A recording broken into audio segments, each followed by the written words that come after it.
Assalamualaikum warahmatullahi wabarakatuh. Halo anak-anak, bertemu lagi dengan Ibu Anissa. Nah, bagaimana nih kabar kalian di rumah? Semoga selalu dalam keadaan sehat walafiat ya anak-anak.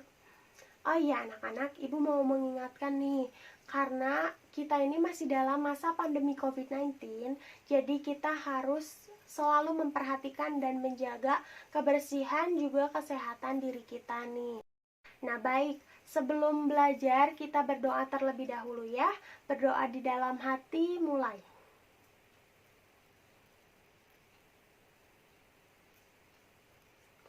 Berdoa pada pertemuan kali ini, sebelum kita membahas ke materi, Ibu seperti biasa akan mengingatkan kalian untuk absen ya.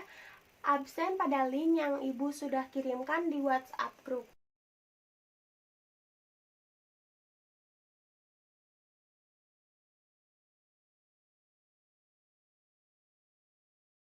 Pada pertemuan kali ini, kita akan membahas mengenai perkembangbiakan pada hewan.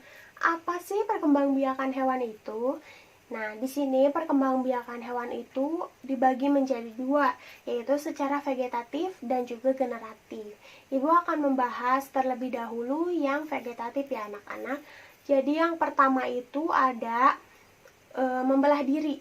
Membelah diri itu ada pada hewan bersel satu seperti amuba, protozoa, paramecium, dan juga virus nih.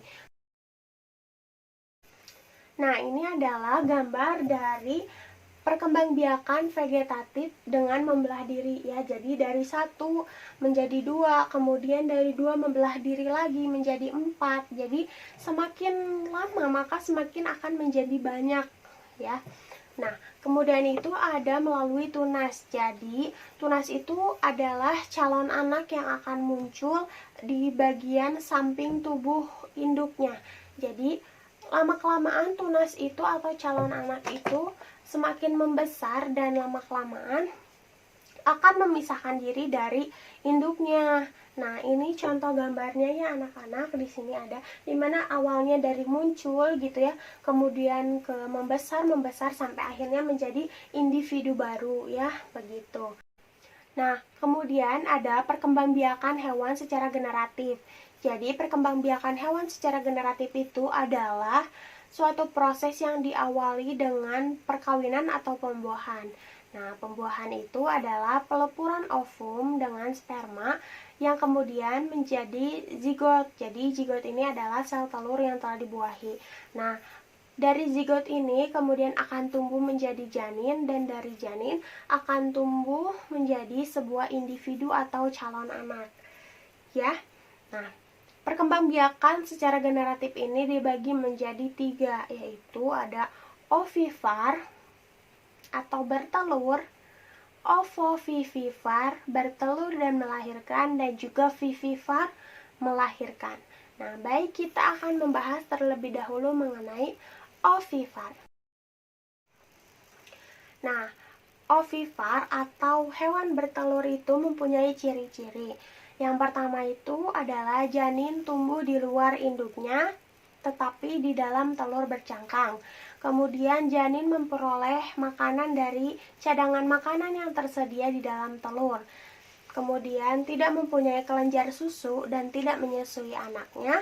Kemudian bentuk tubuhnya pada umumnya sama dengan induknya, lalu tidak mempunyai daun telinga dan juga tumbuh relatif lebih cepat. Ya, tentunya dari ciri-ciri yang sudah Ibu sebutkan tadi, kalian pasti sudah bisa menebak nih atau mengetahui hewan apa saja yang perkembangbiakannya itu secara bertelur nih. Coba kalian sebutkan.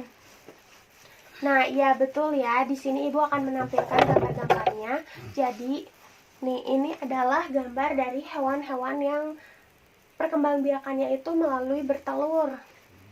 Ada ayam, bebek, ya di sini tuh masih ada banyak.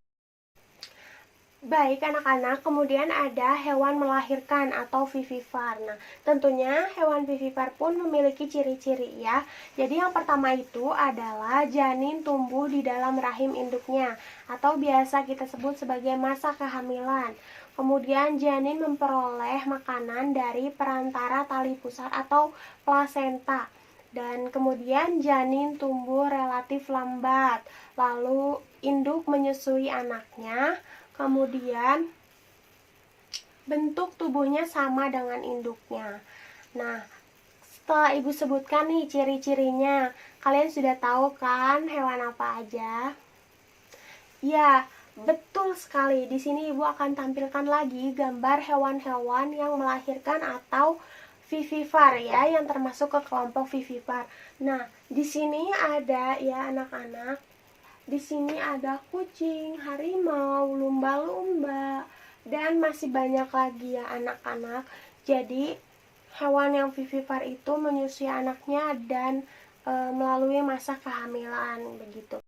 Kemudian yang selanjutnya adalah hewan ovovivipar atau hewan yang berkembang biak melalui bertelur dan beranak. Jadi di sini itu embrionya akan tumbuh di dalam telur dan telurnya itu tetap akan ada di dalam tubuh induknya sampai telur tersebut menetas. Kemudian setelah menetas, anak atau individu baru ini akan keluar dari tubuh induknya. Contohnya itu di sini ada ular, hiu, dan juga ikan pari ya.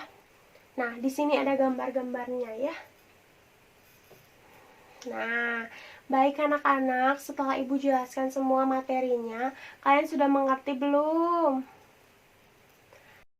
Baik anak-anak, ibu kira kalian semua sudah mengerti ya mengenai materi perkembangbiakan hewan ini. Dan ibu harap kalian tetap belajar di rumah, jangan merasa puas, kalian harus terus mencari mengenai perkembangbiakan hewan ini di rumah. Mencari lagi, mengeksplor lagi ya. Nah, baik anak-anak, sebelum mengakhiri, ibu akan memberikan suatu tugas untuk kalian. Tolong kalian buat tabel mengelompokkan perkembangbiakan hewan. Yang satu tabel perkembangbiakan vegetatif dan yang satu lagi tabel perkembangbiakan generatif. Jadi kalian membuat dua tabel ya anak-anak. Nanti tugasnya dikumpulkan melalui WhatsApp group. Terima kasih anak-anak. Nah, anak-anak, ibu punya lagu nih untuk memudahkan kalian dalam memahami dan mempelajari materi perkembangbiakan hewan ini. Kita nyanyikan bersama-sama ya. 1, 2, 3. Binatang punya anak, namanya berkembang biak, makin lama bertambah banyak.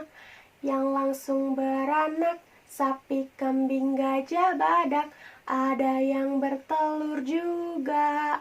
Ayam, burung, bebek, dan katak, dari telur menjadi anak. Ada yang bertelur dulu, kemudian beranak, seperti ular, ikan pari, dan hiu. Binatang berkembang biak. Nah, anak-anak, jadi lagu itu bisa kalian hafalkan dan nyanyikan di rumah atau di mana saja sambil kalian memahami dan mempelajari materi perkembangbiakan hewan. Nah, baik anak-anak, ibu rasa pertemuan kita kali ini cukup sampai sekian ya. Mohon maaf bila ibu ada kekurangan atau kesalahan dalam mengajar pada hari ini. Dan juga anak-anak, jangan lupa mengerjakan tugas yang telah ibu berikan tadi ya. Tetap semangat anak-anak dalam belajar dan meraih cita-cita dan juga mewujudkan cita-cita kalian semua agar kalian bisa membanggakan kedua orang tua kalian dan juga orang-orang di sekitar kalian. Sekian dari Ibu. Wassalamualaikum warahmatullahi wabarakatuh. Sampai berjumpa di minggu depan anak-anak.